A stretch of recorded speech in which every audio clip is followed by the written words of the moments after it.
Goddag og velkommen til Fridas lektioner om international politik.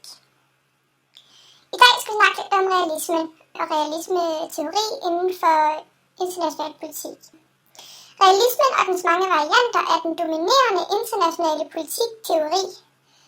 Staterne betragtes af realister som dominerende enheder i det internationale system og med større indbyrdes ligheder end forskelle. De stræber efter magt, hvoraf den vigtigste er militærmagt. Magtbalance bliver derfor en central del af det internationale systems vilkår. Disse er baseret på et system af suveræne stater, som ikke har nogen fælles øvre myndighed.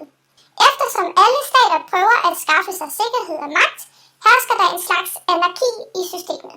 Realismen er udtrykt i mange varianter. Den klassiske realisme ser på staternes politik som det centrale, mens neorealismen ser på magtspillet mellem staterne i det internationale system.